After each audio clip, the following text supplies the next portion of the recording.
पश्चिम बंगाल विधानसभा चुनाव का आज दूसरा चरण चल रहा है। इन चुनावों में टीएमसी और बीजेपी के बीच कड़ी टक्कर देखने को मिल रही है। दोनों ही पार्टियां अपने अपने जीत का दावा कर रही हैं। जहां एक तरफ दोनों पार्टियों के बीच मुकाबला बढ़ता ही जा रहा है, तो वहीं दूसरी तरफ एक पार्टी ऐसी भी है जिसके लिए ये चुनाव आने वाले दिनों में काफी मुश्किल साबित हो सकता है।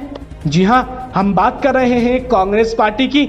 दरअसल कांग्रेस को डर है कि अगर ममता बनर्जी इस बार के चुनाव में कमजोर पड़ती हैं, तो इसके लिए कांग्रेस पार्टी को ही जिम्मेदार ठहराया जाएगा।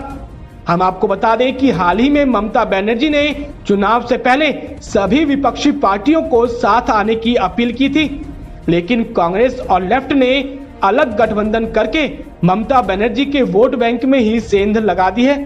बंगाल विधानसभा चुनाव में कांग्रेस ने टीएमसी की अपील को ठुकराते हुए लेफ्ट के साथ मिलकर फुरफुरा शरीफ के पीरजादा अब्बास सिद्दीकी की पार्टी आईएसएफ के साथ गठबंधन कर लिया। इस गठबंधन के बाद कांग्रेस पार्टी को उम्मीद है कि इस बार के चुनाव में मुस्लिम वोट उसके खाते में जा सकता है। तो वहीं दूसरी तरफ असदुद्दीन ओवैसी भी इस बार चुनावी मैदान में है। असदुद्दीन ओवैसी के चुनाव मैदान में कूदने के बाद मुस्लिम वोट किस तरफ जाएंगे, ये कह पाना बेहद मुश्किल हो गया है। अब ऐसे में सबसे ज्यादा नुकसान टीएमसी को ही होने वाला है।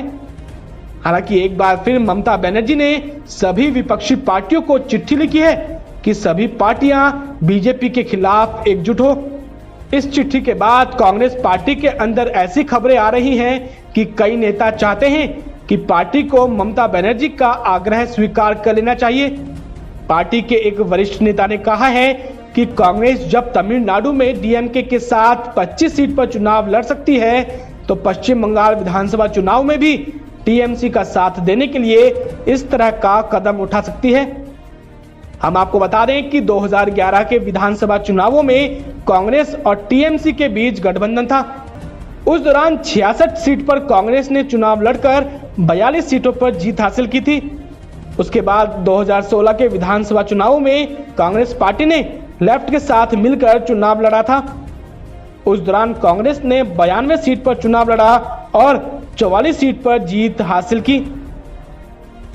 अब ऐसे में देखना यह है कि ममता बनर्जी की चिट्ठी के बाद क्या कांग्रेस पार्टी के हाईकमान उनकी चिट्ठी को स्वीकारते हैं या नहीं, ये तो आने वाले दिनों में ही पता चल सकेगा।